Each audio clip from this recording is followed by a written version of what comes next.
Hello everyone, welcome to Maths Flicks. तो आज हम स्टार्ट करने वाले हैं एनसीईआरटी में 10th में जो मैथ्स का पहला चैप्टर है दैट इज रियल नंबर। आप सभी को पता है कि पहले एनसीईआरटी में बहुत सारे टॉपिक्स हुआ करते थे, बट अब एनसीईआरटी ने क्या किया है कि कुछ टॉपिक रिड्यूस कर दिए, जिसमें सबसे पहला नाम आता है यूक्लिड डिवीजन लेमा।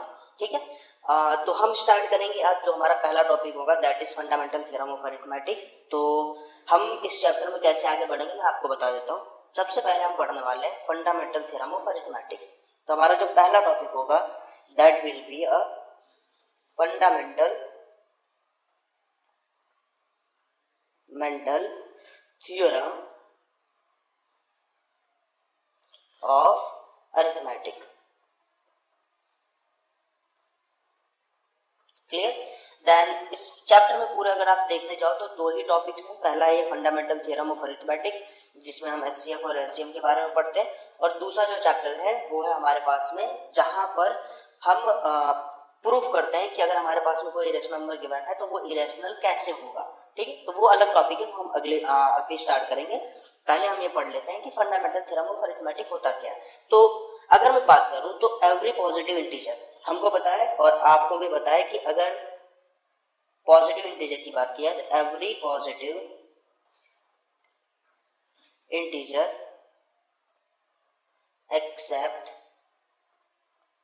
1, अगर 1 को हम छोड़ दिए तो हमारे पास में जो भी पॉजिटिव इंटीजर है या तो वो प्राइम है या तो क्या हमारे पास में कंपोजिट। ठीक है, अब हमें पता है प्राइम क्या होता है, तो डेफिनेशन ही सजेस्ट करती है प्राइम नंबर्स वो होते हैं, prime numbers are numbers which have 2 factor, जिनके कितने फैक्टर है, 2 फैक्टर होते हैं, इटसेल्फ एंड 1। कोई भी नंबर होगा अगर उसके 2 ही फैक्टर है, एक तो ये खुद होगा और एक 1 होगा, तो उसे हम प्राइम नंबर बोलते हैं। जैसे हमको पता है 2 होता है, 2 के 2 ही फैक्टर है, 2 into 1, 3 हो गया दैट इज 3 into 1, 7 हो गया 7 into 1। तो ये नंबर्स होंगे हमारे पास में प्राइम नंबर होंगे। फिर उसके बाद में आते हैं हमारे पास में कंपोजिट नंबर। तो कंपोजिट नंबर क्या होते हैं, what are composite numbers? Composite numbers वो नंबर होते हैं जिनके मोर देन 2 फैक्टर्स। क्लियर है? जैसे अगर हम बात करें तो 4 के 2 फैक्टर होंगे, एक तो 2 होगा, फिर 2 होगा, फिर 1 होगा। अब एक बात याद रखना कि यहाँ पर क्वेश्चन होता है बच्चों का कि सर 2 तो तक ठीक था, यहाँ तक तो कोई दिक्कत नहीं, बट व्हाट अबाउट 1 क्यों आ गया इसमें, वो सबके साथ में चल रहा था। हाँ देखो, फैक्टर का मतलब यही होता है कि अगर कोई नंबर किसी नंबर को डिवाइड कर रहा है, मतलब अगर a है वो b से डिविजिबल है, तो हम यहाँ पर बोल सकते हैं कि b जो होगा वो a का एक फैक्टर होगा। ठीक है, और हमको पता है कि every number is divisible bye 1, तो 1 सभी का फैक्टर होगा, इसलिए यहाँ पर इसके टोटल 3 फैक्टर होगा। तो ये हो गया हमारे पास में कंपोजिट नंबर। वैसे अगर हम बात करें 8 की, 9 की बात करें, 10 की बात करें, तो ये सारे हमारे पास में कैसे नंबर होंगे, कंपोजिट नंबर होंगे। बट हम इनकी बात नहीं कर रहे, हम बात कर रहे हैं फंडामेंटल थ्योरम ऑफ अरिथमेटिक।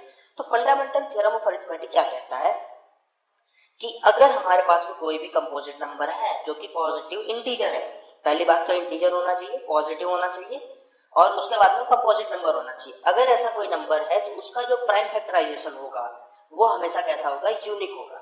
उसका जो प्राइम फैक्टराइजेशन होगा वो यूनिक, मतलब कि पहली बात तो हम पॉजिटिव जो भी कंपोजिट नंबर होंगे उनको हम उनके प्राइम फैक्टर्स में लिख सकते हैं। Then the prime factorisation of that number will be unique. कैसे, चलो हम देखते हैं। मान लो हमारे पास में एक नंबर है, लेट एज्यूम 12। ठीक है, 12 का मुझे प्राइम फैक्टराइजेशन लिखना है, तो कैसे लिखेंगे, 2 into 2 into 3। चलो लेट्स स्किप 1 हम छोड़ देते हैं क्योंकि वो सब में आता है। तो 2 2 4 3 12। अब जिनको प्राइम फैक्टराइजेशन करना नहीं आता वो यहाँ पर ध्यान दो, आई होप सबको आता हो, बट बाय चांस अगर किसी को नहीं आता तो हम यहाँ पर ध्यान देते हैं। देखो 12 को हम ऐसे लिख लेंगे। अब ध्यान से देखो 12 किस नंबर से डिविजिबल होगा, तो हमारी जो स्ट्रेटेजी होती है हम यहाँ से चेक करते हैं। देखो सबसे पहले तुम स्टार्ट करोगे 2 से, अगर कोई नंबर 2 से डिविजिबल है उसको 2 से डिवाइड करो। अगर वो 2 से डिविजिबल नहीं है फिर हम आगे बढ़ेंगे 3 पे। अगेन अगर वो 3 से डिविजिबल नहीं है फिर हम 5 से चेक करेंगे। फिर अगर वो 5 से नहीं हुआ तो 7, 11, 13, 17 ऐसे हम चेक करेंगे। मतलब तुम हमेशा प्राइम नंबर से ही चेक करोगे कि वो डिविजिबल है कि नहीं, इसलिए हम उसको प्राइम फैक्टराइजेशन बोलते हैं। तो यहाँ पर मैं अगर 12 को देखूं तो 12 मेरा 2 से डिविजिबल है, दैट इज 6 टाइम, ये डिवाइड हो गया। अगेन फिर से अब देखो 6 किससे डिविजिबल होगा, 2 से डिविजिबल है, 2 से डिविजिबल है, 3 आ गया ना। 3 हमको पता है 2 से डिवाइड नहीं होगा, वो 3 से डिवाइड होगा, तो उसको 3 से डिवाइड कर दो, 1 आ गया हमारे पास। क्लियर? तो यहाँ पर हम लिख सकते हैं। तो अगर मैं बात करूं 12 की, तो 12 का जो प्राइम फैक्टराइजेशन होगा दैट इज 2 into 2 into 3, ये यूनिक होगा, it will be a unique prime factorisation. मतलब कि 12 को मैं इसे रिप्रेजेंट कर सकता हूं। अगर मैंने कहीं पे 2 into 2 into 3 लिखा हुआ है तो इसका मतलब वो 12 लिखा हुआ है। डन। अब क्वेश्चन आता है बेसिक सा कि सर हमने 2 into 2 into 3 लिख दिया, व्हाट अबाउट 2 3 into 2, ऐसे लिख दिया। हाँ बेटा, यहाँ पर भी ये अगर तुम मल्टीप्लाई करोगे कितना आ रहा है, 12 आ रहा है, मतलब कि ये भी तुम्हारा किसका फैक्टराइजेशन हुआ, 12 का हुआ। तो यूनिक के साथ साथ में यूनिक एंड इसके साथ साथ में कैसा होगा बताओ जरा, यूनिक के साथ साथ में वो क्या बोलते हैं, ऑर्डर से लेस हो, मतलब ऑर्डर उसका फॉलो नहीं होगा, ठीक है, कि ऑर्डर उसको इफेक्ट नहीं करेगा, ठीक है। तो unique and order except it order, यहां पर लिख दो except its order for factorisation. Clear हुआ? आई बात समझ में? ठीक है। तो कोई भी नंबर अगर हमारे पास में गिवन है तो पहली बात उसका जो प्राइम फैक्टराइजेशन होगा, जो एग्जिस्ट करेगा, वो यूनिक होगा, मतलब उसके ऑर्डर के अलावा वो यूनिक होगा, ठीक है। जैसे मान लो मेरे पास में 18 गिवन है, तो 18 को मैं क्या लिख सकता हूँ, 2 into 3 into 3, इसका मतलब 18 हो गया। अब अगर कोई बोले कि सर मैं ऐसे भी तो लिख सकता हूँ 3 into 2 into 3, लिख सकते हो, कोई दिक्कत नहीं। अब इसका मल्टीप्लाई करो, क्या है 19 आ रहा है, नहीं, ये भी कितना आ रहा है हमारे पास में 18 ही आ रहा है। तो इनको मल्टीप्लाई करके भी 18 आ रहा है, इनको मल्टीप्लाई करके भी 18 आ रहा है, मतलब ऑर्डर से कोई फर्क हमें नहीं पड़ता, ठीक है। हमें खाली किससे फर्क पड़ता है कि यहाँ पर 3 हमारे पास में 2 टाइम था, 2 हमारे पास में 1 टाइम था, दैट्स मैटर, ठीक है। ये हमारा यहाँ पर फर्क पड़ेगा इससे, बस इतना ही था इसमें। अब इसका अगर हमें स्टेटमेंट लिखना हो तो स्टेटमेंट हम कैसे लिखेंगे, देखो यहाँ पर प्राइम फैक्टराइजेशन का जो हमारे पास में फंडामेंटल थ्योरम ऑफ अरिथमेटिक है उसका स्टेटमेंट कैसे लिखा जाएगा, देखो that every composite number can be expressed as the product of primes, जो हमने प्राइम्स लिखे हुए, जैसे 12 को हमने 2 into 2 into 3 लिखा, एंड दिस फैक्टराइजेशन, जो हमने ये फैक्टराइज किया, दिस फैक्टराइजेशन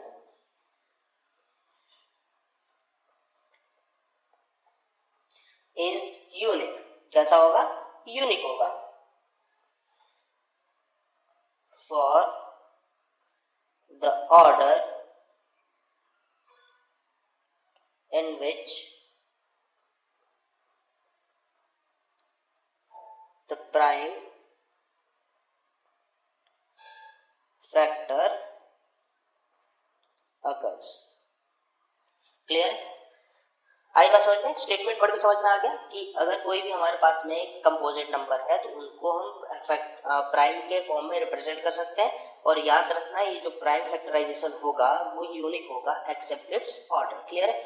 अब इसका ही यूज करके हम एक और चीज प्रूव करते हैं जो आता है हमारे थ्योरम के रूप में। थ्योरम लिख लेना, ये थ्योरम इंपॉर्टेंट है, ये थ्योरम हमें कुछ टाइम पे काम आएगा जब हमें कोई भी प्राइम नंबर्स गिवन होगा रूट के अंदर, और हमें प्रूव करना होगा कि prove that root p is irrational. उस टाइम पे ये थ्योरम में बहुत काम में आएगा, ठीक है। तो ये स्टेटमेंट क्या कहता है, पहले वो समझो। देखो कि if p be a prime number, if p be a prime number and a be a positive integer, then ठीक है। तो यहां से if हटा देते क्योंकि हमें if बाद में यूज करना है let, ठीक है। if p डिवाइड्स, अगर p हमारा डिवाइड कर रहा है a स्क्वायर को, देन p डिवाइड्स ए ऑल्सो। ठीक है, अब जिसको नहीं समझ में आया यहाँ ध्यान दो। देखो मान लो कि हमारे पास में एक प्राइम नंबर है, let prime number is 3, prime number है। अगर ये किसी एक पॉजिटिव नंबर ए है उसके स्क्वायर को डिवाइड करा, तो मैं ए को ले लेता हूँ 3, नहीं 3 नहीं लेते, इस बार हम 6 लेते हैं। ठीक है, अगर ये प्राइम नंबर जो हमारे पास में p था, p के फॉर्म में है, अगर ये ए स्क्वायर को डिवाइड करा, मतलब कि ए स्क्वायर हमारे पास में कितना आ जाएगा 36। तो यहाँ पर हम देख सकते हैं कि 36 is divisible by 3 which means कि a square is divisible by p। अगर ये फॉर्मेट फॉलो हो रहा है तो यहाँ पर हम देख सकते हैं कि 6 इज आल्सो डिविजिबल बाय 3, मतलब कि a is divisible by p, जो कि तुम देख सकते हो कि यहाँ पर ये 6 जो है हमारे पास में वो 3 से डिविजिबल होगा। क्लियर है? अब यहाँ पर इसका प्रूफ एनसीईआरटी नहीं पूछती, मतलब कि अभी तक तो बोर्ड एग्जाम में इसका प्रूफ नहीं पूछा गया, बट फिर भी हम बेसिक से सीख रहे हैं, पूरा सब कुछ हम सीख रहे हैं, तो हर एक चीज के पीछे का हमें कॉन्सेप्ट क्लियर होना चाहिए। इसके लिए मैं तुम्हें इसका शॉर्ट में एक प्रूफ बता देता हूँ, जिससे तुम्हें बाद में ये डाउट ना हो कि सर ये हमने कैसे कर लिया। ठीक है, चलो तो थोड़ा सा हम इसको साइड में कर देते हैं यहाँ पर। ठीक ठीक डन। अब यहाँ पर ध्यान से देखो, लेट हमारे पास में एक ए नंबर था जो हमने यहाँ पर सपोज किया था, उसका हमने प्राइम फैक्टराइजेशन किया तो हमें नंबर मिले p1 p2 p3 up to pn। Clear है? ये हमारे पास में प्राइम फैक्टराइजेशन है किसका, ए का। अगर मैं इसका स्क्वायर करूं तो मुझे कौन सा नंबर मिलेगा, ए स्क्वायर मेरे पास में कितना आ जाएगा, देखो p1 p2 up to pn जो था वो फिर से इसी के साथ मल्टीप्लाई हो जाएगा, p1 p2 up to pn के साथ में। क्लियर है? अब ये अगर आपस में मल्टीप्लाई हो रहा है तो यहाँ पर ध्यान से देखो, ये जो हमारे पास में नंबर्स हैं, ठीक है, यहाँ पर ये p1 था हमारे पास में, यहाँ पर भी p1 है, ये आपस में मल्टीप्लाई हो गया तो क्या हो जाएगा, p1 स्क्वायर हो जाएगा हमारे पास में। सेम यहाँ पर p2 है, यहाँ पर p2 है, ये आपस में मल्टीप्लाई हो गया तो p2 स्क्वायर हो जाएगा। ऐसे p3 और लास्ट में pn है, ये अगर आपस में मल्टीप्लाई हो गया तो pn स्क्वायर हो जाएगा। क्लियर?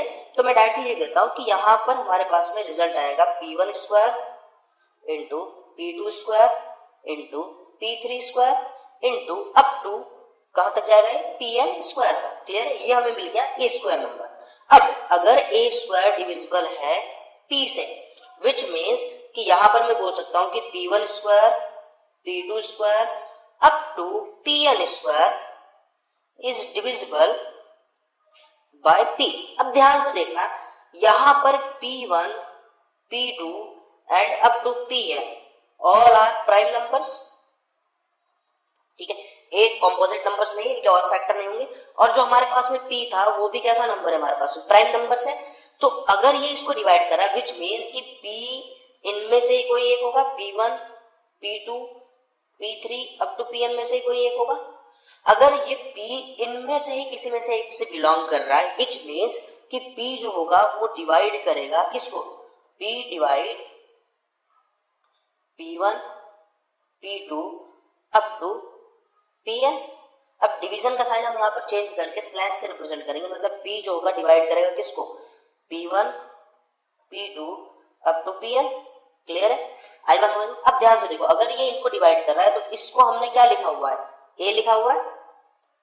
आई बात समझ में? ध्यान से देखो, ये पूरा का पूरा हमारे लिए क्या था, a था, यहां से मैं रिलेट करूं। क्लियर है? तो इसकी जगह मैं रिप्लेस करके a लिख सकता हूं, विच मीन्स कि p डिवाइड्स a। क्लियर? अब यहाँ पर कंडीशन क्या है वो समझ लेना कि इफ, ये लिख लेना, चलो मैं इसे येलो से लिख लेता हूं ताकि इंपॉर्टेंट की तरह तुम्हें लगे। हाँ, इंपॉर्टेंट है भी कि if a square is divisible by p then a is divisible by p। आई बात समझ में? क्लियर? तो ये जो हमारे पास में फंडामेंटल थ्योरम था उसकी एक उसको यूज करके हमने ये थ्योरम प्रूफ किया हुआ है। अब ऑब्वियस सी बात है ये इंपॉर्टेंट है, अगर तुम्हें प्रूफ देखना है तो मैं एक बार फिर से रिपीट कर देता हूं। जैसे कि अगर a मेरे पास में कोई कंपोजिट नंबर है जिसके प्राइम फैक्टर्स अगर p1 p2 p3 up to pn है, और अगर मैं उसका स्क्वायर करूं तो मुझे क्या मिलेगा, p1 into p1 up to pn तक। तो ये पूरा का पूरा क्या हो जाएगा, p1 square p2 square pn square up to pn square. Clear है? डन। अब यहाँ पर अगर ये a स्क्वायर जो है वो p से डिविजिबल है, मतलब कि ये पूरे के पूरे प्राइम नंबर है, उसमें अगर p इनको डिवाइड करा, विच मीन्स कि p इनमें से ही कोई एक होगा हमारे पास में। अगर p इनमें से कोई एक है तो p जो है इन सबको डिवाइड करेगा, तो उस स्टेटमेंट को मैंने कन्वर्ट करके इस फॉर्म में लिखा। अब ये पूरा का पूरा जो है ये क्या है हमारे पास में, a ही तो है, इसको मैंने a से रिप्लेस कर दिया तो हमें ये स्टेटमेंट मिल गई। क्लियर है, डन। बट अभी तक इसका प्रूफ एनसीईआरटी में पूछा नहीं गया हुआ है, तो वही इतना इंपॉर्टेंट नहीं है हमारे लिए। हमें जो मेन फोकस रखना है वो किस पे रखना है, खाली इस पे रखना है, यहाँ पर। अब यही सेम प्रॉपर्टी यूज करके मैं और एक चीज प्रूव कर सकता हूँ। देखो और एक स्टेटमेंट में क्या लिख सकता हूँ, देखो यहाँ पर मैंने साइड में शिफ्ट कर दिया। दूसरा स्टेटमेंट क्या होगा कि if a cube divide by p, मतलब a क्यूब अगर p से डिविजिबल है then a is also divisible by p। मतलब ये स्क्वायर के लिए तो था ही, साथ में क्यूब के लिए भी होगा, और ये सेम प्रोसीजर यूज करके तुम प्रूव कर सकते हो। क्लियर है, डन। ये कब में काम आएगा, बाय चांस मान लो तुम्हें इन फ्यूचर अगर पढ़ना होगा, तुम्हें ये प्रूव करना होगा कि cube root of any number a is irrational. तुम्हें अगर प्रूव करना हो तो कैसे प्रूव करोगे, उस टाइम पे हम इसका यूज करेंगे, इस रिजल्ट का यूज करेंगे, जो कि फिलहाल उतना इंपॉर्टेंस नहीं रख रहा हमारे लिए। ठीक है, हमें फिलहाल इस पे फोकस करना है। चलो, आई होप तुम लोगों को ये समझ में आ गया होगा। हम आगे बढ़ते हैं। चल, मैंने कुछ एग्जांपल्स पहले से ही लिख रखे हैं ताकि हमारा टाइम वेस्ट ना हो लिखने में, तो हम स्टार्ट करते हैं। देखो, find the HCF LCM of 15, 21 and 30 using prime factorisation. तो सबसे सिंपल, पहले हमें इनका प्राइम फैक्टराइजेशन फाइंड आउट करना होगा। तो जिन बच्चों को नहीं आता मैं फटाफट लिख लेता हूँ। देखो 15 का प्राइम फैक्टराइजेशन कैसे लिखेंगे, तो 15 सबसे पहले किससे डिविजिबल है, तो सबसे पहले तुम चेक करोगे 2 से, फिर 3 से, फिर 5 से, फिर 7 से, फिर 11 से। तो ये 2 से डिविजिबल नहीं, ऑब्वियस सी बात है, 15 इज नॉट डिविजिबल बाय 2। और जिनको नहीं पता कि सर 2 से कैसे पता चलेगा, हमें चेक करना है कि ये डिविजिबल है कि नहीं। अगर लास्ट नंबर तुम्हारा इवन आ रहा है व्हिच मींस कि the number is divisible bye 2, otherwise it is not. 3 से बात किया जाए तो 3 से अगर तुम्हें चेक करना है, तो अगर सम इज डिविजिबल, ठीक है, ये सम किसका, ये SUM है, सैम मत समझ लेना तुम लोग, सम ऑफ डिजिट। तो मैं फिर से रिराइट कर देता हूं, sum of digit is divisible by 3। अगर सम ऑफ डिजिट 3 से डिविजिबल है, मतलब कि पूरा नंबर 3 से डिविजिबल होगा। तो ध्यान से देखो, 1 + 5 कितना होगा, 6। 6 3 से डिविजिबल है, तो ये भी डिविजिबल होगा। तो ये अभी तुम बोल रहे हो कि सर 15 तो हमें ऑलरेडी पता है 3 से डिविजिबल है। हाँ बच्चों पता है, बट जब बड़ी नंबर्स आएंगे, मान लो 4, 5, 7 ऐसे करके 3, 4, 5, 6 डिजिट तक आया, उस टाइम पे कंफ्यूज हो जाओगे। तो उस टाइम पे चेक करने के लिए तुम्हें पता होना चाहिए कि 15 या फिर जो भी नंबर आ रहा है वो 3 से डिविजिबल है कि नहीं। तो उस टाइम पे ये प्रॉपर्टी यूज करोगे। देखो ये डिविजिबल हो गया 5 से, 5 डिवाइड कर दिया। अब 5 किससे डिविजिबल है, 2, 3 से नहीं है, तो नेक्स्ट नंबर 5 से डिविजिबल है 1 टाइम। तो यहाँ पर हम 15 के प्राइम फैक्टराइजेशन लिख लेते हैं, दैट इज 3 × 5। दूसरा नंबर हमारे पास में 21, सेम 21 किससे डिविजिबल है, तो 2 + 1 3, 3 इज डिविजिबल बाय 3, तो 3 से डिविजिबल होगा, 3 7 जा, फिर 7 1 जा। 21 के प्राइम फैक्टर्स लिख लेते हैं, दैट इज 3 × 7। फिर लास्ट हमारे पास में 30। अब ध्यान से देखो, 30 जो होगा तुम्हें पता है, 30 एंड में क्या आ रहा है, 0, दैट इज इवन नंबर। तो ये 2 से डिविजिबल होगा 15 टाइम में, फिर ये 3 से डिविजिबल होगा 5 टाइम में, फिर ये 5 से डिविजिबल होगा 1 टाइम में। तो यहाँ पर हम 30 के भी प्राइम फैक्टर्स लिख लेते हैं, दैट इज 2, 3 और 5। क्लियर है। तो सबसे पहले हमें फाइंड आउट करना है HCF। तो HCF फाइंड आउट करते हैं। तो HCF कैसे फाइंड आउट करोगे, HCF फाइंड आउट करने का मतलब ये होता है कि पहले देखो सब में कॉमन क्या है। HCF का मतलब find the common prime factor. ठीक है, जो कॉमन प्राइम फैक्टर होगा पहले हमें वो फाइंड आउट करना है, फिर उस पे जो लोवेस्ट पावर होगी वो हम अप्लाई करेंगे। तो यहाँ पर मेरे हिसाब से देखो 5 यहाँ पर है, बट इसमें नहीं है, तो 5 तो रिमूव हो गया, बचा गया 7 इसमें है, इसमें नहीं है, 2 जो लास्ट वाले में है। ठीक है, तो एक ही नंबर बच रहा है, दैट इज 3। ध्यान से देखो, ये जो 3 है हमारे पास में, यही एक ऐसा नंबर है जो तीनों में प्रेजेंट है, तो 3 हमारे पास में आंसर आ जाएगा। क्लियर हुआ, आई बात समझ में। तो HCF हमारे पास में ये आ गया। अगर मैं देसी भाषा में तुमको समझाऊं तो HCF का मतलब ये होता है एक ऐसा नंबर जो गिवन, जो हमारे पास में नंबर गिवन है उनको साथ में डिवाइड कर रहा हूं। मतलब 3 एक ऐसा नंबर है, अगर तुम ध्यान से देखो तो वो 15 को भी डिवाइड कर रहा है, 21 को भी डिवाइड कर रहा है और 30 को भी डिवाइड कर रहा है। क्लियर हुई, आई बात समझ में। अब ये मैं ऐसे क्यों बता रहा हूँ, तो ये तुम्हें तब यूजफुल होगा जब इसके हम क्वेश्चंस करेंगे वर्ड प्रॉब्लम वाले। जो कि अभी तक तो नहीं, मतलब उतने अच्छा तरीके से हमने सॉल्व नहीं किया और वो एनसीईआरटी पूछता भी नहीं है, बट जब हम मिसलिनियस प्रॉब्लम करेंगे इस चैप्टर का तो उसमें ये बहुत यूजफुल होगा कि सर किस टाइम पे हमें एलसीएम फाइंड आउट करना है, किस टाइम पे एलसीएम, तो वहां पर हमें ये काम आएगा। क्लियर? चलो बात आती है एलसीएम की। तो एलसीएम में तुम सारे फैक्टर्स लिख लो, जैसे 2 प्रेजेंट है, 3 प्रेजेंट है, 5 प्रेजेंट है, 7 प्रेजेंट है। क्लियर? अब इनमें हाईएस्ट पावर जो होगी हर एक फैक्टर की, जैसे 2 की हाईएस्ट पावर 1 है, यहाँ पर देखो सब पे 1 है, 3 की हाईएस्ट पावर 1 है, 5 की हाईएस्ट पावर 1 है और 7 की हाईएस्ट पावर 1 है। तो ये हो जाएगा 2 3 जा 6, 5 7 जा 35, यहाँ पर मल्टीप्लाई करो 6 5 जा 30, 3 कैरी 6 3 जा 18 19 20 21, ये नंबर आ गया। अब इसका मतलब ये होता है एचसीएफ का कि ये गिवन नंबर से डिविजिबल होगा, डिविजिबल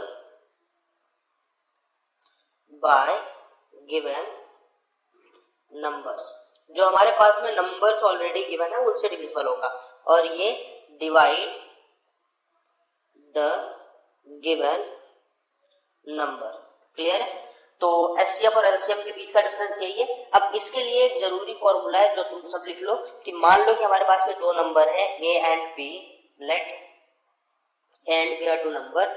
अगर इनका हम एलसीएम और एचसीएफ निकाले तो LCM of A B into HCF of A B, मतलब कि इन दोनों का हमने एलसीएम निकाला, इन दोनों का एचसीएफ निकाला, तो उसको हम मल्टीप्लाई करेंगे तो इसका जो प्रोडक्ट आएगा वो इन दोनों के नंबर के प्रोडक्ट के इक्वल होगा।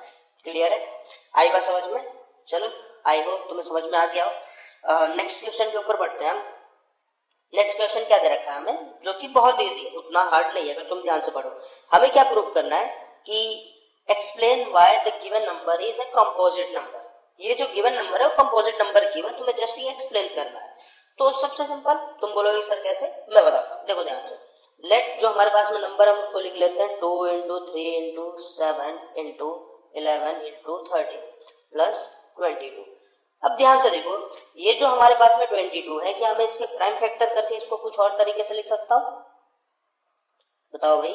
हाँ लिख सकते हैं। जैसे क्या लिख सकते हैं हम इसको, 2 इंटू 11। ठीक है?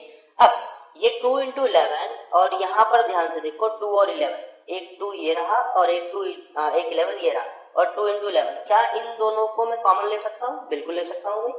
तो 2 इंटू 11 अगर मैं कॉमन ले लूँ तो यहाँ पर क्या बचेगा, 3 इंटू 7 इंटू 13 प्लस यहाँ पर क्या बच गया पर, इसको अगर हम मल्टीप्लाई करेंगे 22, इसको मल्टीप्लाई करेंगे तो एक नंबर मिलेगा।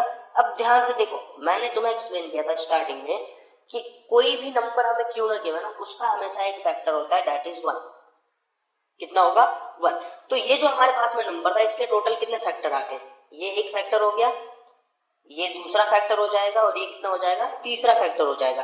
तो मिनिमम इसके कितने फैक्टर हो गए? 3 फैक्टर। अगर इसके 3 फैक्टर हो गए विच मीन्स ये जो नंबर हमें गिवन था कैसा नंबर होगा? Composite number. आई बात समझ में? The given number is a composite number. क्यों कंपोजिट नंबर होगा ये पता चल गया होगा, क्योंकि इसके मिनिमम 3 फैक्टर को हम अभी निकाल लिए। अब तुम इसको मल्टीप्लाई करोगे, ये जो तुम्हारे पास में गिवन है इसको मल्टीप्लाई करके 1 में ऐड करोगे तो मुझे ऐसा लगता है कि कोई ये कंपोजिट नंबर ही आएगा, उसके फिर और फैक्टर होंगे। तो मिनिमम इसके 3 फैक्टर, उससे बहुत ज्यादा इसके फैक्टर होने वाले हैं। क्लियर? चलो ठीक है, फिर आगे बढ़ते हैं। एक और क्वेश्चन इसके ऊपर सॉल्व करते हैं। ठीक है? फिर हम पढ़ेंगे कि किसी भी नंबर को प्रूव कैसे करना होता है कि जो गिवन नंबर है वो रैशनल है या इरैशनल। ठीक है? तो यहाँ पर ध्यान से देखो, इसका सॉल्यूशन बहुत बढ़िया क्वेश्चन है और इससे बहुत अच्छी प्रैक्टिस हो जाएगी तुम्हारे एचसीएफ और एलसीएम की, और तुम्हें भी पता चल जाएगा कब एचसीएफ फाइंड आउट करना होता है, कब एलसीएम। तो देखो, इन अ मॉर्निंग वॉक, एक मॉर्निंग वॉक में 3 पर्सन घूमने के लिए निकले। ठीक है? टुगेदर, मतलब अगर मैं तुम्हें एक्सप्लेन करूं तो लेट ये हमारे पास में एक रास्ता है जहां पर एक पर्सन P1 यहाँ पर है, एक पर्सन P2 यहाँ पर है और एक पर्सन P3 यहाँ पर, ऐसा समझ लो मैराथन टाइप का। ठीक है? तीनों साथ में निकले। अब यहाँ पर कंडीशन दे दी है कि जो P1 है उसका जो स्टेप काउंट, मतलब एक बार वो चलेगा तो वो 60 सेंटीमीटर ही चल सकता है, यहाँ तक 60 सेंटीमीटर। क्लियर है? दूसरा वाला जो है वो 80 सेंटीमीटर तक जा सकता है और तीसरा वाला जो है वो पूरा का पूरा 100 सेंटीमीटर कवर कर लेगा, विच मीन्स तुम बोल सकते हो कि 100 सेंटीमीटर बहुत बड़ा लग रहा है यहाँ पर, हाँ यहाँ तक, जो कि 1 मीटर। ठीक है? अब हमें ये बोला है कि तुम वो पॉइंट बताओ कि ये चलते चलते यहाँ से कुछ आगे तक जाएंगे, ये भी आगे तक जाएंगे, ये भी आगे तक जाएंगे, तो ऐसा कौन सा पॉइंट आएगा जब वो फिर से एक साथ में ही एक पॉइंट पे वो खड़े रहेंगे। क्लियर है, हमें ये बताना है। तो अब एक चीज नॉर्मली ध्यान से देखो, अगर तुम्हें समझ में आ रही हो तो ऐसा समझो कि अगर ये कुछ चलेगा तो ये 60 का डबल हो जाएगा, होगा कि नहीं होगा? दैट इज 60 और सेंटीमीटर हो जाएगा, 120 हो जाएगा। ये जब चलेगा तो कितना हो जाएगा? 80 सेंटीमीटर और चला तो ये कितना हो जाएगा? 160 हो जाएगा। और ये जब चलेगा तो कितना हो जाएगा बताओ मुझे? 100 सेंटीमीटर चला तो ये पूरा का पूरा 2 मीटर हो जाएगा। मतलब कि जो नंबर आएगा, जो हम नंबर फाइंड आउट करने वाले हैं, वो नंबर जो होगा वो या 60, 80 और 100 से बड़ा होगा, होगा कि नहीं होगा? तो जब भी ऐसा सिनेरियो आए, जब तुम्हारा नंबर गिवन नंबर से बड़ा हो, मतलब औकात से बाहर का नंबर फाइंड आउट करना हो, उस टाइम पे तुम क्या फाइंड आउट करोगे? एलसीएम। क्या फाइंड आउट करोगे? एलसीएम। अब क्यों ऐसा मैंने बोला?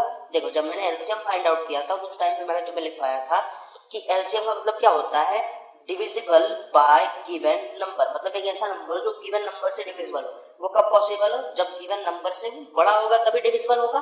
तो सेम कंडीशन यहाँ पर भी लागू होगी।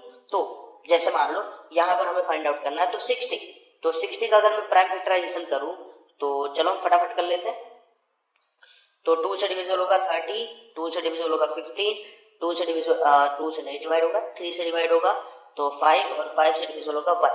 फिर अगर हम 80 का करें तो 80 का प्राइम फैक्टराइजेशन 2 से डिविजिबल होगा तो 40, 2 से डिविजिबल 20, 2 से डिविजिबल 10, 2 से डिविजिबल 5 और 5 से डिविजिबल 1। देन अगेन 100 का प्राइम फैक्टराइजेशन मुझे पता है 2 इंटू 2 इंटू 5 इंटू 5 होता है, बट फिर भी 2 से करेंगे तो 50, 2 से करेंगे तो 25, 5 से डिवाइड किया तो 5 और 5 से डिवाइड किया तो 1। अब चलो यहाँ लिख लेते हैं। पहले 60 के प्राइम फैक्टर्स क्या आएंगे? 2 square into 3 into 5। Then what is the prime factorisation of 80? 80 का अगर मुझे लिखना हो तो 2 raise to 4 into 5। And then 100 का अगर मुझे लिखना हो तो 2 raise to 2 into 5 raise to 2। अब ध्यान से देखो, एलसीएम का मतलब मैंने तुम्हें बताया था, एलसीएम में सारे फैक्टर्स लिख लो। 2 है, 3 प्रेजेंट है और 5 प्रेजेंट है। अब 2 की जो हाईएस्ट पावर है वो हमारे पास में कितनी है? 4। 3 की हाईएस्ट पावर कितनी है हमारे पास में? 1। और 5 की हाईएस्ट पावर कितनी है? 2। अब इसे सॉल्व कर लो। 2 रेज टू 4 मुझे पता है, तुम्हें पता है 16, ये 3 और ये 5 स्क्वायर कितना होगा? 25। क्लियर है? डन। अब इसको आपस में मल्टीप्लाई करो और मुझे बताओ कितना आ रहा है। डन। चलो देखो, 16 3 कितना होता है? 48। 16 इंटू 3 कितना होगा? 48।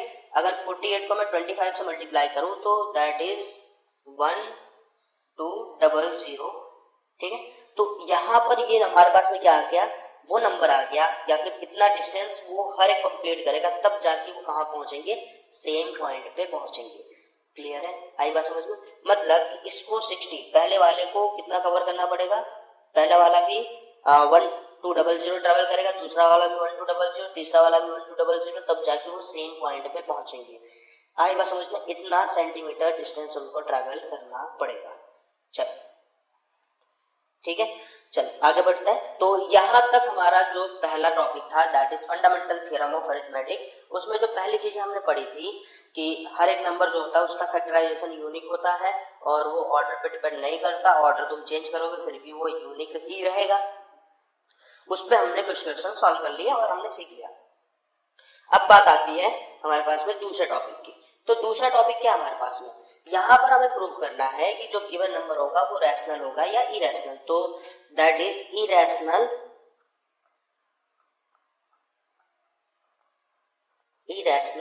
नंबर्स। ठीक है, तो इरेशनल नंबर क्या होता है? अगर एक नंबर हमारे पास में p बाई क्यू के फॉर्म में नहीं रिप्रेजेंट किया जा रहा तो हम लोग क्या बोलते हैं? Irrational number. A number is called irrational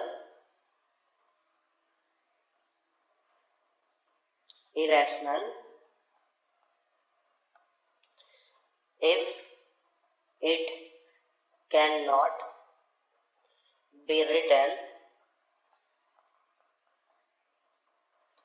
in the form of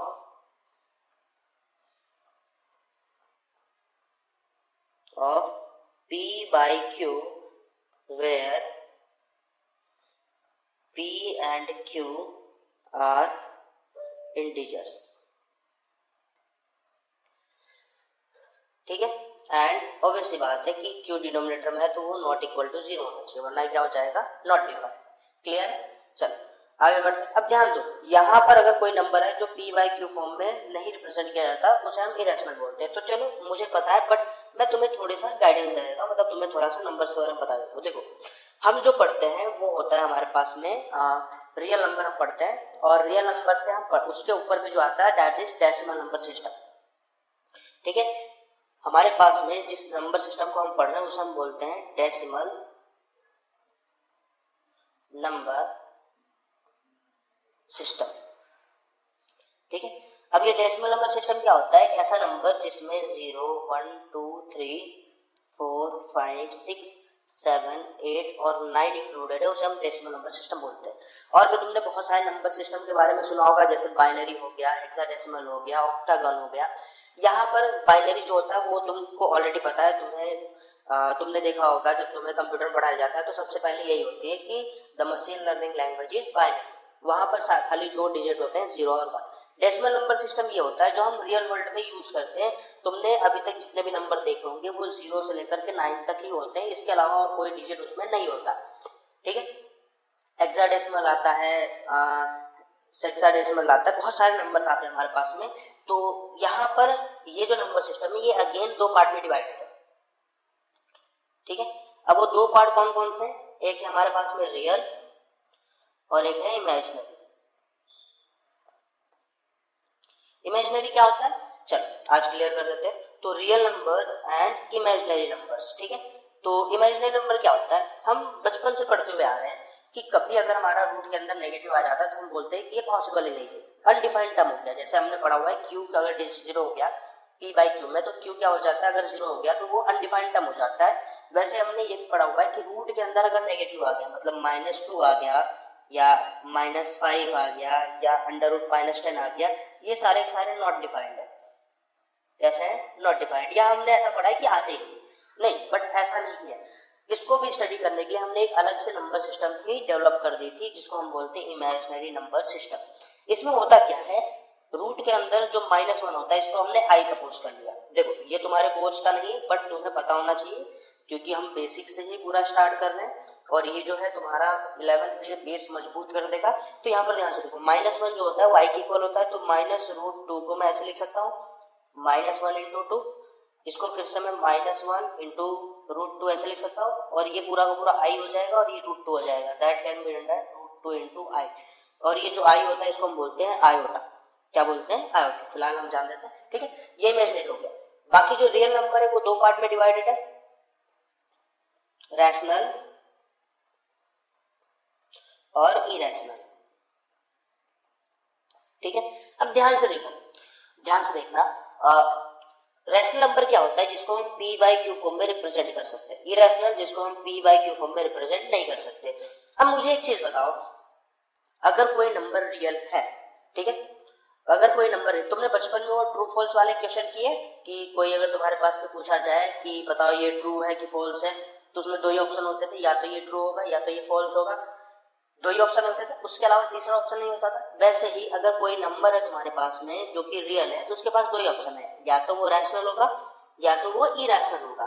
तो ऐसा बोल सकता हूँ, या तुमने क्वेश्चन में किया होगा कि अगर वो ट्रू है इसका मतलब वो फॉल्स नहीं हो सकता। मतलब कि ऐसे समझो कि अगर वो रैशनल है, अगर कोई नंबर रैशनल है तो वो इरेशनल नहीं हो सकता। पहली चीज, अगर वो इरेशनल है तो वो रैशनल नहीं हो सकता। डन। हमें अगर कोई नंबर प्रूफ करना है कि वो इरेशनल, तो हमारे पास में 2 मेथड है। पहला मेथड क्या है? हम प्रूफ कर दे कि वो रैशनल, अगर वो हम प्रूफ कर दे कि वो इरेशनल, जस्ट वेट, चलो ठीक है, वापस आते हैं यहाँ पर। ध्यान, अगर हमें प्रूफ करना है कोई नंबर इरेशनल नहीं है, तो पहली चीज हम प्रूफ कर दें कि वो रैशनल नहीं है। दूसरी चीज हम ये प्रूफ कर सकते हैं कि वो इरेशनल है। ठीक है, ऐसा समझो कि अगर क्लास में 10 लोग बैठे हुए हैं और मुझे प्रूफ करना है कि कोई एक बच्चा मैंने ऐसे उठाया और मैंने पूछा कि भैया बताओ तुम इंटेलिजेंट हो कि नहीं। तो अगर मुझे प्रूफ करना है कोई इंटेलिजेंट है, तो मैं उससे बहुत हार्ड क्वेश्चन पूछूंगा और वो बता दिया, दैट मीन्स कि वो इंटेलिजेंट है।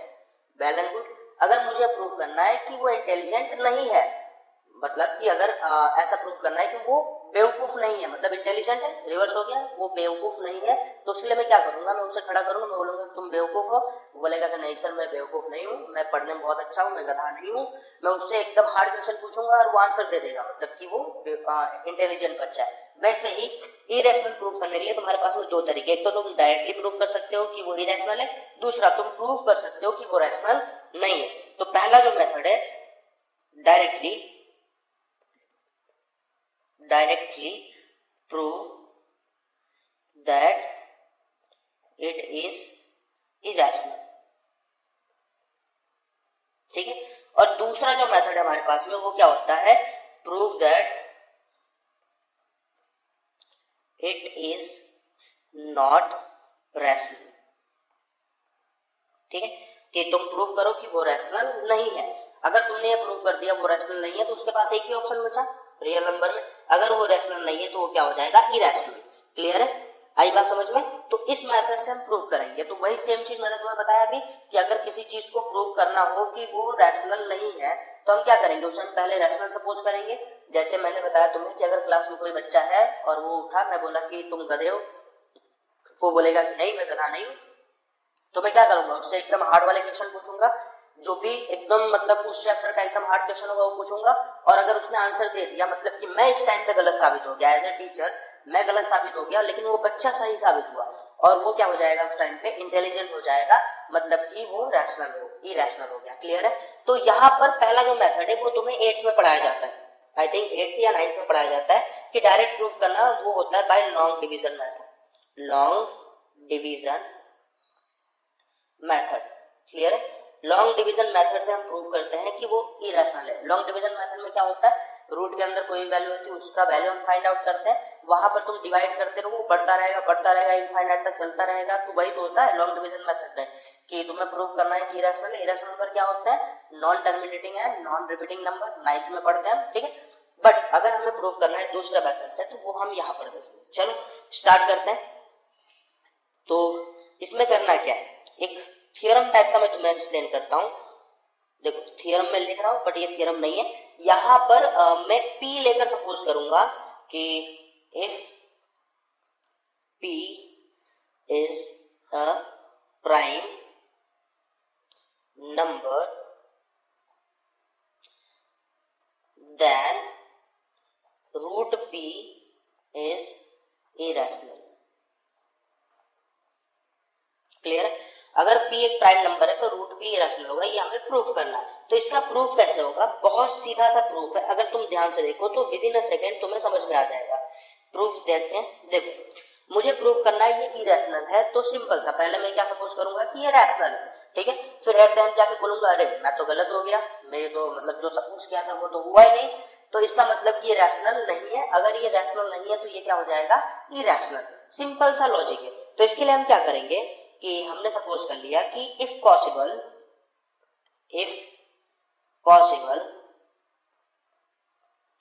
Late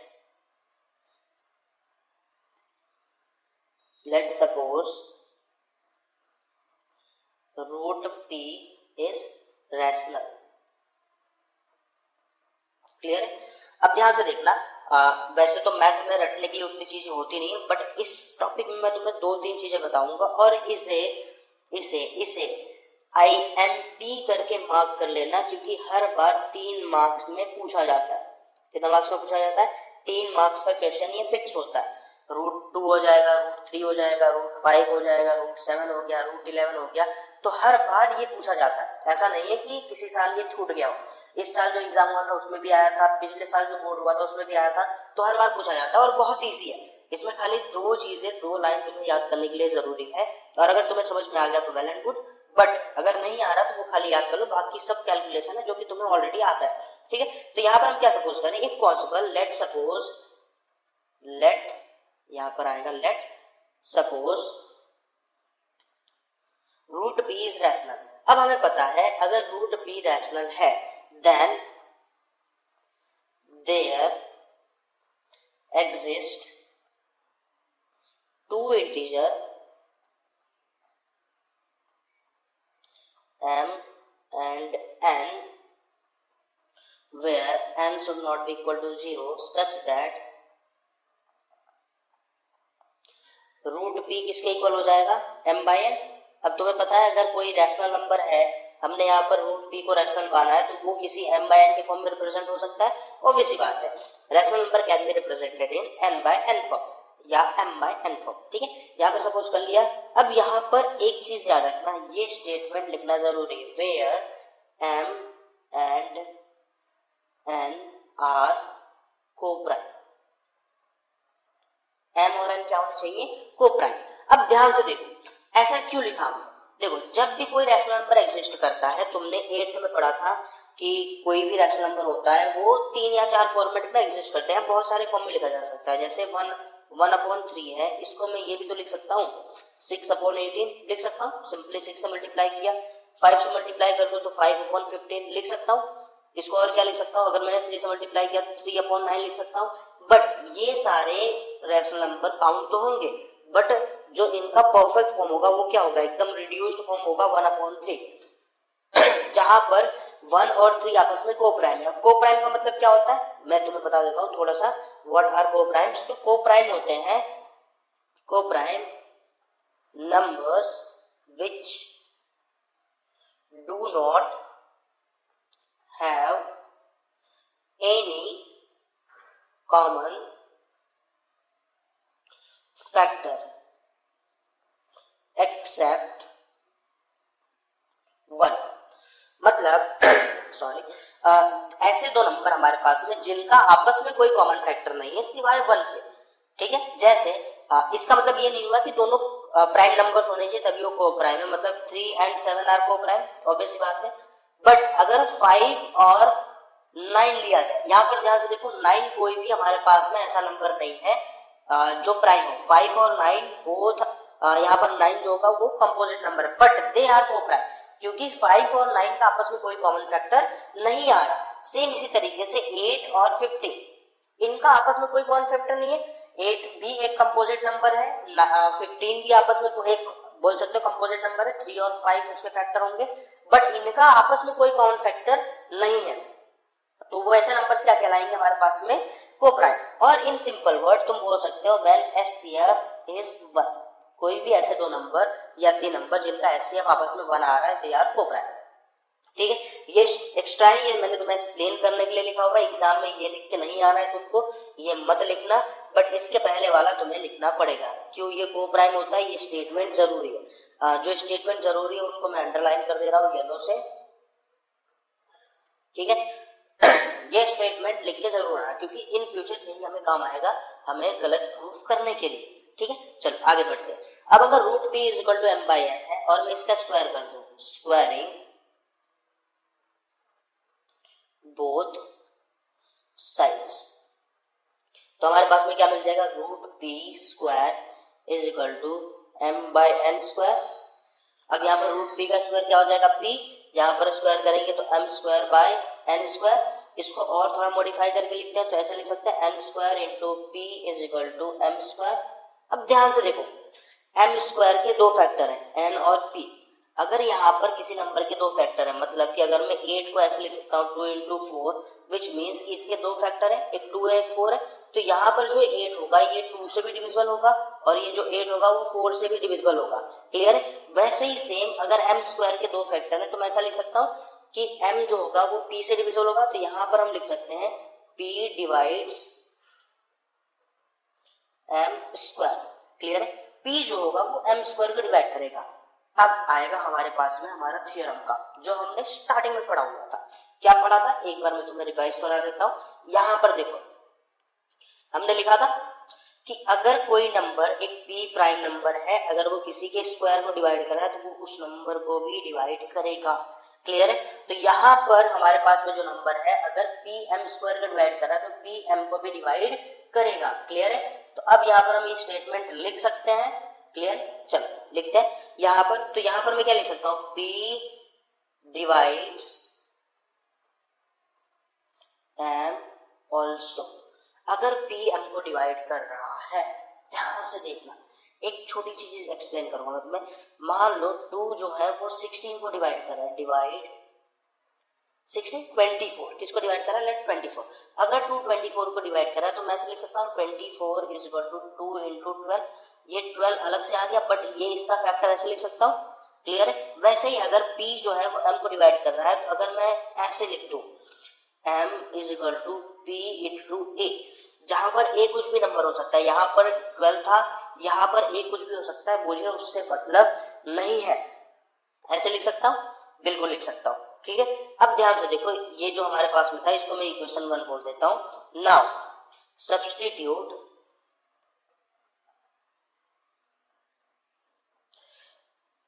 the value of m in equation first.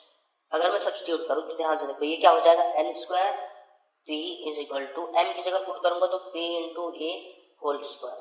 Clear है। इसको और सॉल्व करो तो n square p is equal to ये क्या हो जाएगा, p square into a square, एक पी कट गया, the remaining is p into a square. अब ध्यान से देखो, एन स्क्वायर के दो फैक्टर p और a, तो यहां पर मैं लिख सकता हूं, साइड में लिखते हैं। ठीक है, यहां पर मैं क्या लिख सकता हूं कि p डिवाइड्स एन स्क्वायर, तो मैं फिर से लिख सकता हूं p डिवाइड्स एन ऑल्सो, लिख सकता हूं नहीं। अब बारी आती है हमने जो सपोज किया था, ध्यान से देखो, p जो है वो n को भी डिवाइड कर रहा है और p जो था वो m को भी डिवाइड कर रहा है। यहाँ पर ध्यान दो, p जो है वो m को भी डिवाइड कर रहा है और p जो है n को भी डिवाइड करता है, बट स्टार्टिंग में हमने क्या सपोज किया था कि m और n क्या है आपस में, को प्राइम। कैसे नंबर्स हैं, को प्राइम। अगर ये को प्राइम है तो इनका आपस में कोई कॉमन फैक्टर नहीं होना चाहिए था, बट अगर तुम ध्यान से देखो तो यहाँ पर p जो है वो m का भी फैक्टर है और p जो है n का भी फैक्टर है, मतलब कुछ गलत हमने सपोज किया।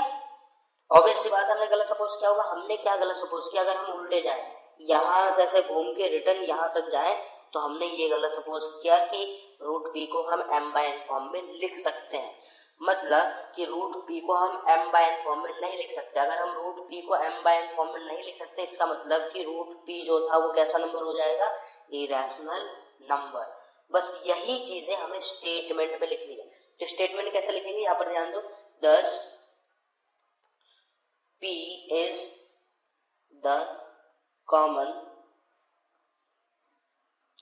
factor of m and n। Clear है। this contradict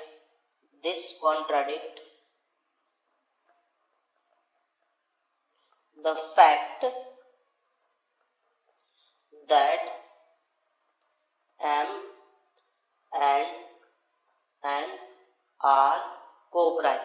मैंने इसलिए तुम्हें बोला था कि स्टार्टिंग में कि ये वाला जो स्टेटमेंट हम लिख रहे हैं को प्राइम वाला इंपॉर्टेंट है, क्योंकि यहाँ पर आके तुम ये को प्राइम वाला स्टेटमेंट जो है इसको कॉन्ट्राडिक्ट करवाओगे। अगर ये कॉन्ट्राडिक्ट नहीं होगा तो तुम बोल नहीं सकते कि तुमने गलत सपोज किया हुआ था। Hence root p is irrational. Clear हुआ, आई बात समझ में। अब ध्यान से देखो, ये इतना बड़ा प्रूफ है, तुम्हें लिखना कहाँ से, ठीक, तुम्हें कहाँ से लिखना होगा, तुम्हें यहाँ से लिखना है। ये पूरी स्टेटमेंट देखो, ये दो लाइन तुम्हें रटना पड़ेगा, तुम्हें याद करना पड़ेगा यहाँ तक, क्योंकि अगर ये तुमने याद नहीं किया तो ये लिख नहीं पाओगे और इसके ही नंबर है। फिर इसके बाद में ये पूरा तुम्हारा कैलकुलेशन पोर्शन हो गया यहाँ तक, और लास्ट में फिर से ये तुम्हें 2 और 3 लाइन तुम्हें याद करनी पड़ेगी। और इनमें सबसे इंपॉर्टेंट है, तुम बाकी सब भूल जाओ, कोई फर्क नहीं पड़ता, सपोज अपोज, बट ये स्टेटमेंट अगर तुमने लिखा हुआ है तो वहां पर चांसेस है कि तुम्हें 3 में से 2 या 1.5 नंबर तुम्हें दे दिए जाए, अगर तुमने ये लिखा हुआ है तो। बट मेरी ये सजेशन होगी कि तुम्हें ये मुश्किल से आधे घंटे लगेंगे, तुम रट लो इसे। तुम देखो, समझा तो दिया मैंने, एक्सप्लेन कर दिया होगा सारी चीज के पीछे का रीजन मैंने तुम्हें बता दिया, ऐसा ऐसा क्यों होता है। तुम्हें लिखना क्या है मैं बता दूं, देखो जो मैं अंडरलाइन कर रहा हूँ खाली वही लिखना है तुम्हें। ये लिखना है, ये लिखना है, यहाँ तक ये लिखना है, ये सारी चीजें लिखनी है तुम्हें, ठीक है। ये मत लिखना है, ये मत लिखना, ये भी तुम्हें नहीं लिखना है, फिर ये सारी चीजें लिखनी है, ये पूरी लिखनी है, और लास्ट में ये पूरा का पूरा लिख के आना है। क्लियर है। ये तुम्हें नहीं लिखना है, ये भी तुम्हें नहीं लिखना है, और ये भी तुम्हें नहीं लिखना है। ये सारी चीजें मैंने तुम्हें एक्सप्लेन की हुई है और मैं यहीं पे रहने दूंगा, क्योंकि जब मैं नोट्स अपलोड करूंगा तुम्हें पता होना चाहिए कि को प्राइम का मतलब क्या होगा। बाई चांस तुम रिवीजन कर रहे हो और यहाँ पर ये हमने क्यों ऐसा लिखा हुआ था कि अगर हमको डिवाइड कर रहा है तो इसको मैंने ऐसे क्यों लिख दिया, ये सारी चीज तुम्हें पता होनी चाहिए। क्लियर है। तो ये सब तुम्हें लिखना है और इसके तुम्हें मिलेंगे 3 मार्क्स। अब ऐसा बोल सकते हो कि तुम्हें पूरी की पूरी जो ये नंबर्स हैं ये तुम्हें एकदम थाली में सजा के दिए जा रहे हैं कि लो बस तुम खा लो इसे, क्योंकि तुम्हें पता है ये आएगा, तुम्हें रटना है, तुम्हें सब कुछ करना है। तुम हाथ पर कुछ भी मारो बट इसे तुम रट लो। क्लियर है? अब हमने ये पी के लिए प्रूफ किया था, अब हम एक क्वेश्चन करते हैं इसके बेसिस पे। चलो, prove that √5 is irrational. Clear? अब हमें प्रूफ करना है। ध्यान से देखो, सारी स्टेटमेंट सेम, मैं वही लिखूंगा। देखो यहाँ पर जो मैंने लिखा हुआ था कि if possible let suppose √p is rational, तो यहाँ पर √p की जगह √5 आ जाएगा। तो solution, if possible let suppose √5 is rational,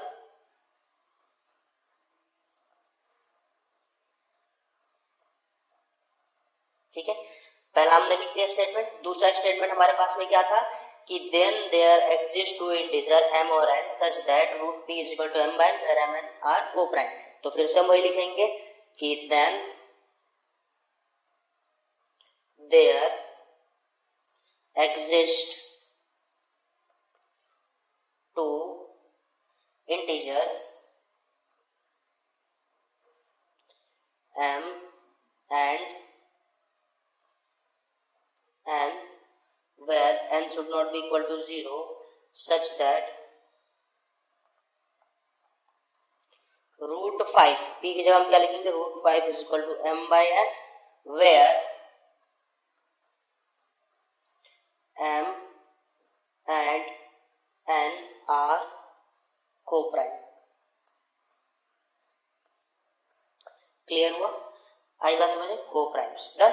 फिर इसके बाद हम क्या करेंगे, स्क्वायरिंग बोथ साइड्स।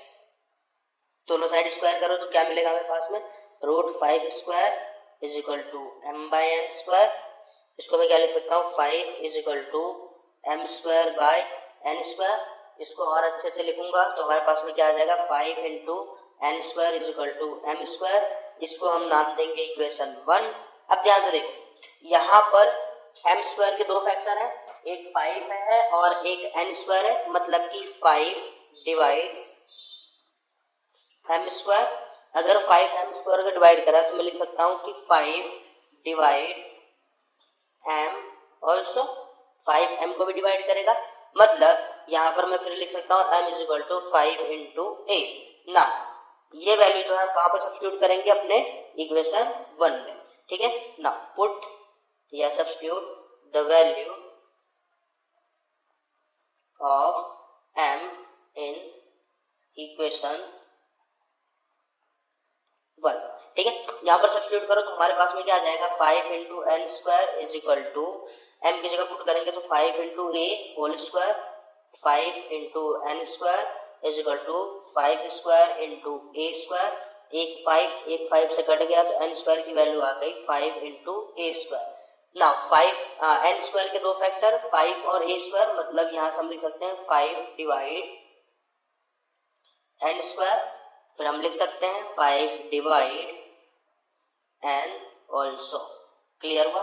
आई बात समझ में? अब बस वही लास्ट के दो स्टेटमेंट तुम्हें लिखने हैं, ठीक है। लास्ट का स्टेटमेंट क्या आएगा हमारा, हमको पता है, thus 5 is the common factor of m and n। Clear है? m और n का कॉमन फैक्टर है। This contradict the fact that m and n are coprime.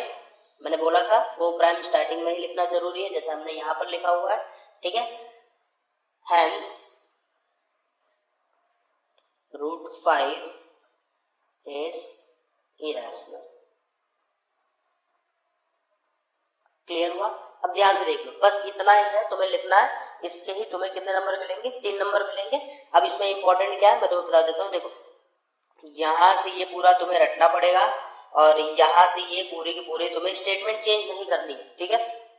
तुम अपनी लैंग्वेज में लिख सकते हो, you are free to write in your own language, but उसका मीनिंग चेंज नहीं होना चाहिए, ठीक है। यहाँ पर जो मीनिंग है वही मीनिंग सेम होना चाहिए कि वो आपस में को प्राइम थे, बट यहाँ पर फैक्टर जो है वो हमारे पास में आ रहे हैं, मतलब कि इनकी आपस में कोई एक कॉमन फैक्टर है जिसकी वजह से हमने कुछ गलत सपोज किया हुआ है।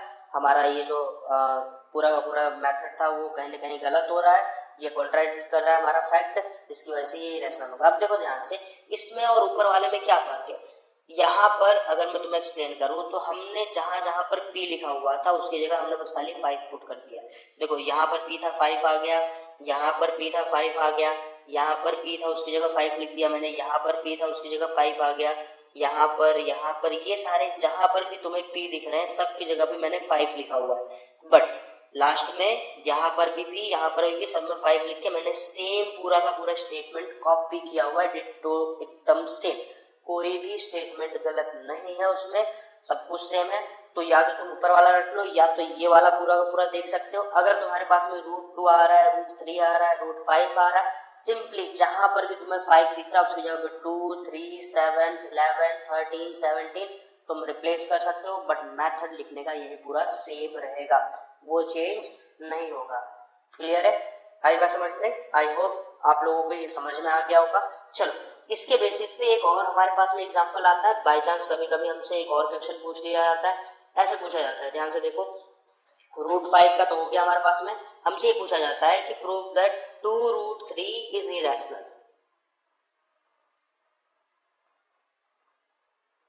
क्लियर? ऐसा हमसे अगर क्वेश्चन किया जाए तो ये ऊपर वाले से भी इजी है, ऐसा मान के चलो जो हमने ऊपर सॉल्व किया उससे तो महा इजी है। ऐसा कैसे? देखो ध्यान से, इसका सॉल्यूशन क्या होगा कि तुम सपोज करोगे ये रैशनल है, late assume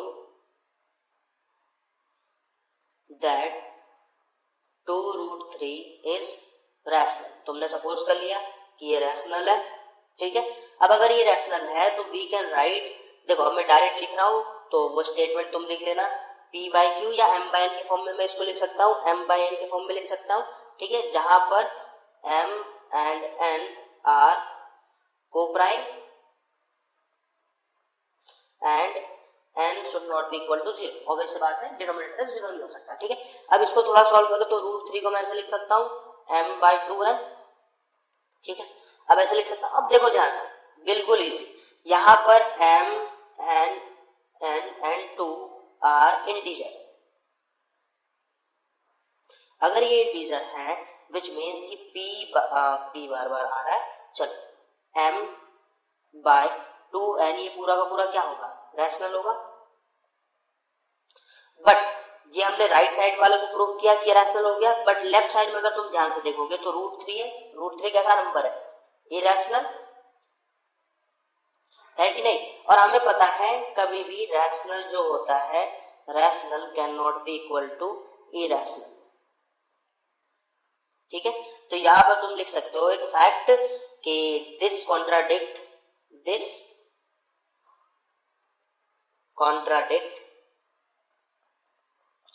the fact that √3 is rational। भाई obviously बात है, ये पूरा रैशनल है, ये इरेशनल है, ये तो मतलब जस्टिफाई नहीं हो रहा है हमारे पास में, and thus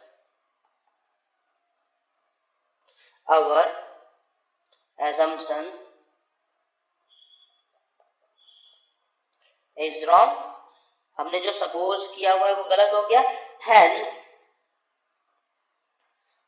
5√3 is irrational। Clear हुआ? ये लिख सकते हो। चलो मैं वो स्टेटमेंट्स भी लिख देता हूं जो कि इसमें लिखनी है, 2 ही लाइन की है तो फिर फालतू में हम आधा क्यों ही छोड़े, वो भी लिख देता हूं, ठीक है। यहाँ पर तुम क्या लिखोगे कि लेट एज्यूम, हमने ये तो लिख दिया, late assume that 2√3 is rational. तो यहाँ पर वो जो हमने स्टेटमेंट पहले वाले में लिखा था वही सेम स्टेट लिखना है, then there exist two integer m and n where n should not be equal to 0 such that, फिर ये आ जाएगा। तो अब यहां से हम ये हटा देते हैं, ठीक है, हो गया, क्लियर है। तो ये पूरा का पूरा स्टेटमेंट तुम्हें लिखना है कब, जब तुम्हारे पास में ऐसा कोई इक्वेशन आए, ऐसे सॉल्व करने के लिए आए, ठीक है, जहां पर 2√3 हो, 5√5 हो जाए, 7√7 हो जाए, ऐसे टाइप का क्वेश्चन आएगा, उस टाइम तुम्हें ये यूज करना है। तो ये पिछले वाले से काफी इजी है, क्योंकि इसमें तुम्हें करना क्या है, बेसिकली तुम रूट जो भी रूट के अंदर है उसको एक साइड रखो, जैसे यहाँ पर हमने रखा हुआ, बाकी सबको एक साइड लेकर जाओ और प्रूव कर दो कि भाई इस साइड जो हम लेकर आए वो रैशनल है, जो भी आए, क्योंकि यहाँ पर सब इंटीजर है, और इस साइड वाला क्या है हमारे पास में, इरेशनल है, और हमें पता है कभी भी रैशनल इरेशनल के इक्वल नहीं होता। इसकी वजह से हमारा ये पूरा का पूरा फैक्ट जो है वो कॉन्ट्राडिक्ट हो रहा है, मतलब कि हमने स्टार्टिंग में गलत सपोज किया हुआ था, तो ये पूरा का पूरा हमारे पास में क्या हो जाएगा, इरेशनल। क्लियर हुआ? आई होप इतना क्लियर हो गया होगा तुम्हारे पास में, ठीक है। यहाँ पर मैंने गलती से 5√3 लिख दिया था, वो करेक्ट कर दिया मैंने, 2√3 आ जाएगा। हाँ, एक और क्वेश्चन रह गया इसमें जो पूछा जाता है, चलो उस टाइप के भी क्वेश्चन कर लेते हैं। Prove that 2 + √3 is irrational. Clear? अब यहाँ पर मैं पूरा करके नहीं दिखाऊंगा, देखो ये सेम इसकी तरह ही करना है, तो मैं एज्यूम करना है ये रैशनल होगा, वो तुमने मान लो सपोज कर लिया, तो तुम क्या लिखोगे, 2 + √3 = p/q, फिर यहाँ पर तुमने लिखा √3 = p/q - 2, यहाँ पर फिर p, q और 2 जो होगा वो इंटीजर हो जाएगा, ये सारा का सारा इंटीजर्स है, तो विच मीन्स कि ये पूरा का पूरा तुम्हारे पास में आ गया रैशनल, और ये पूरा क्या आ गया तुम्हारे पास में, इरेशनल। क्लियर है? ये रैशनल हो गया इरेशनल, और हमें पता है कभी भी इरेशनल रैशनल के इक्वल नहीं आता, मतलब हमने कुछ गलत सपोज किया, फिर तुम लिख सकते हो कि 2 + √3 जो होगा तुम्हारे पास में इरेशनल होगा। क्लियर है? आई होप तुम लोगों को समझ में आया होगा, कोई प्रॉब्लम नहीं हुई है, बट फिर भी अगर तुम्हें कोई डाउट हो रहा है तो तुम कमेंट सेक्शन में मेंशन कर सकते हो, मुझे जैसे ही टाइम मिलेगा मैं वैसे तुम्हारे उस कमेंट का रिप्लाई कर दूंगा, ठीक है।